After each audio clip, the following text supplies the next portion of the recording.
The truth, though, is quite the opposite.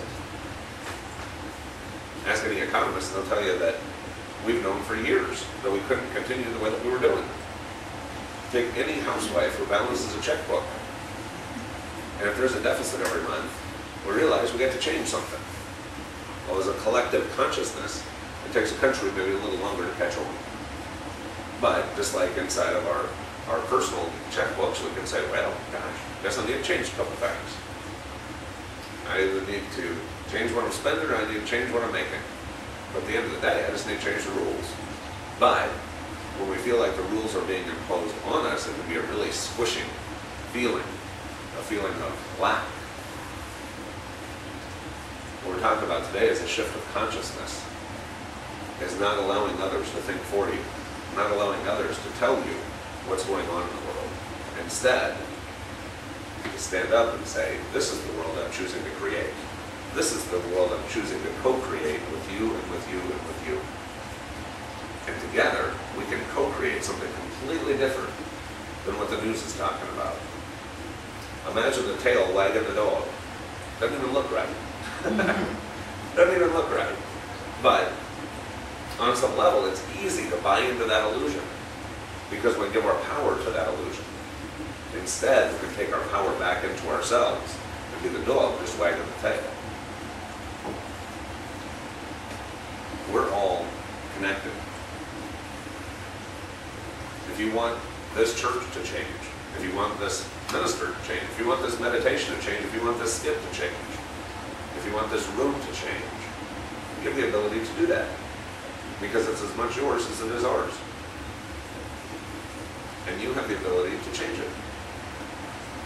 A simple smile, a hug, a prayer, taking some form of inspired action, something that enters your mind of, hey, I should do this, and putting the action towards doing it, can change the entire service, can change the person sitting next to you, can change the overall group together.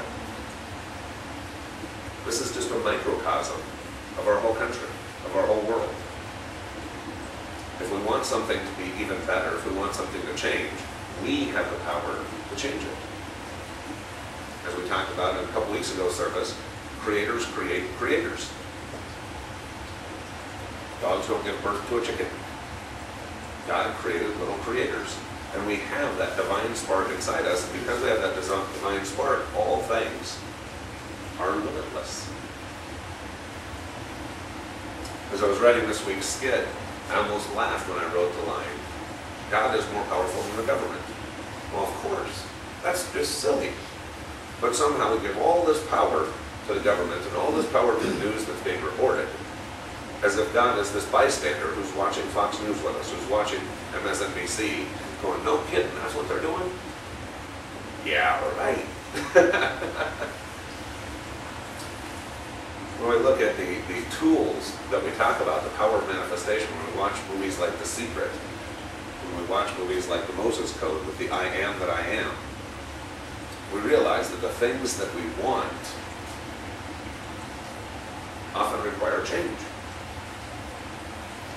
You say, hey, this spending has gotten out of control, or this taxation has gotten out of control, or this, that has gotten out of control, or giving too much power to the government or to whatever all of this stuff is, and we know we want it to change, oftentimes it has to swing all the way past the tipping point before it does change. Because just like for all of us, change can be scary. We can all know something that we want changed in our life,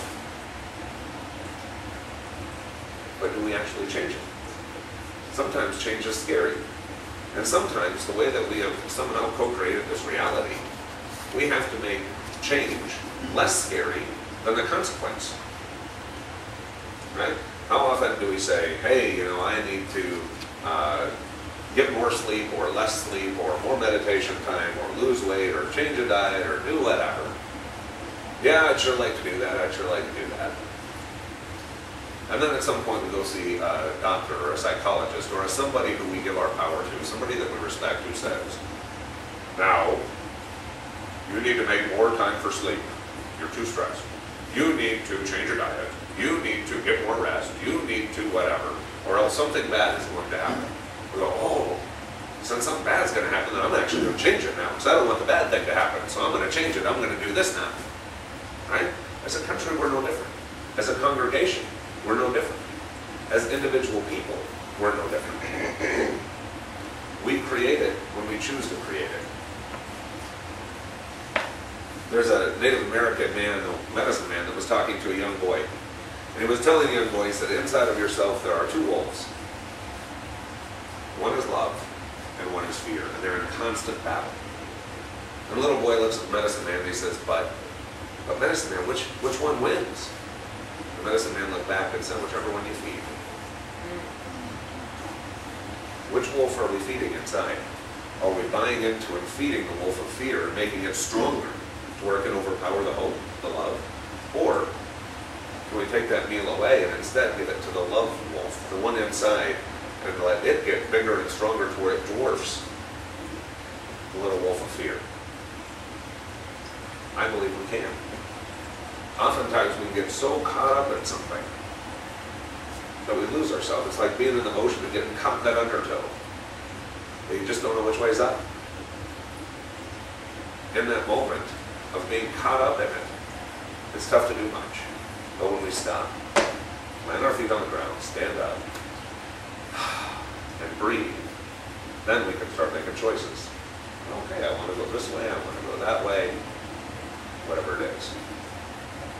In life, we can get caught up in what the world tells us, as though someone else is writing the script of the life that we're living. Or we can remind ourselves who we are, co-authors of this book. Say, wait a second, I'm tired of reading. It's time to start writing.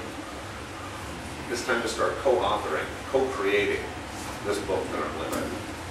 Now, if what I want is love, if what I want is empowerment, then what can I do today to empower myself?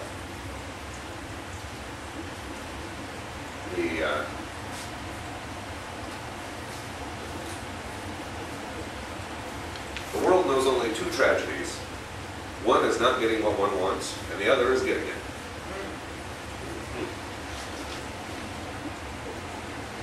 The best and most beautiful things in the world cannot be seen nor touched, but felt in the heart.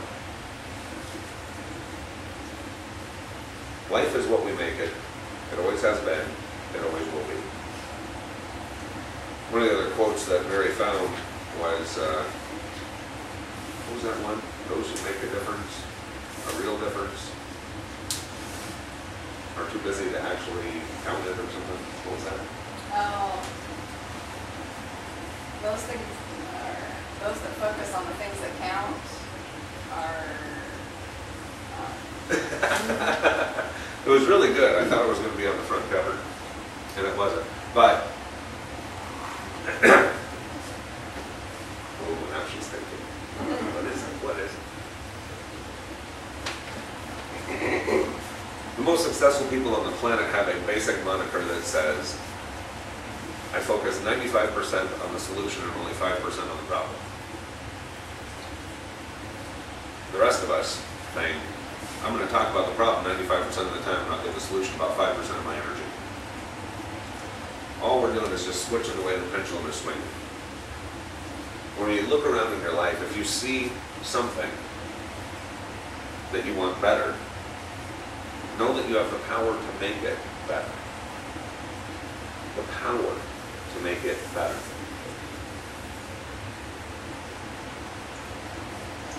The power to make it better. Each and everything in your life, you have the power to change it, the power to make it better.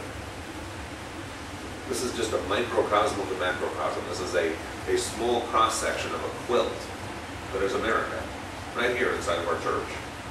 Even smaller quilts inside of our home, or inside of our heart. What changes here will automatically change here, and here, and here, and here. It's like a domino, it's a cascade effect.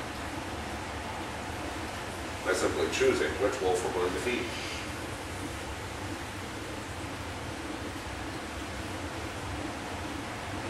We see a country and we say, I want things to get better. Better starts here. Better starts right here. Better starts right here.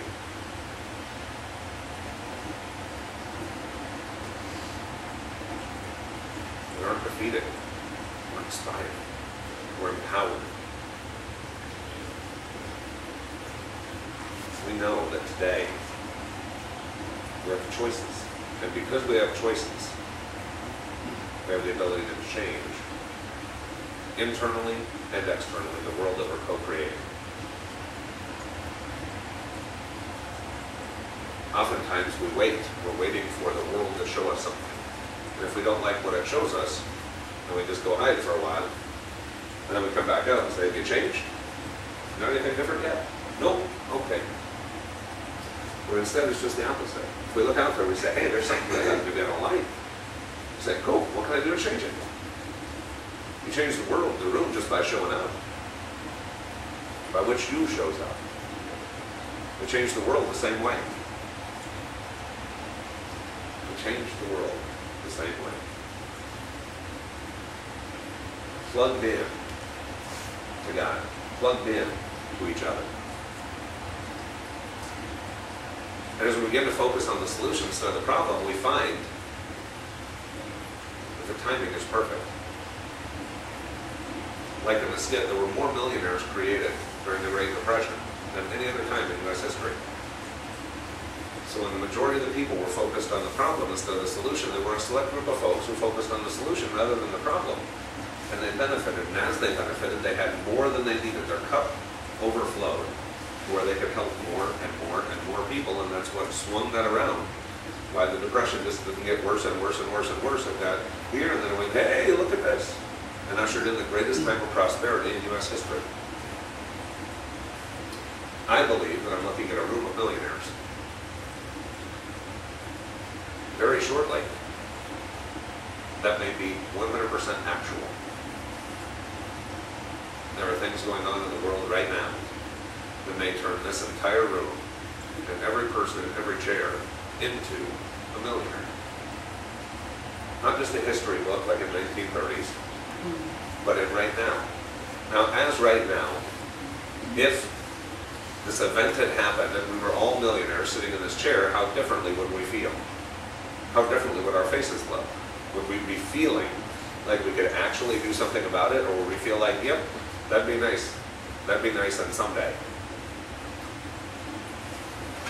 If you could dial up your bank account on your smartphone and look and see 7 figures in there, how inspired would you feel that you could do something different? Your bank account in here is without limit. That being a millionaire in here would be a pay cut. Because you can't make something infinite into something finite. How much is love worth? How much is health worth?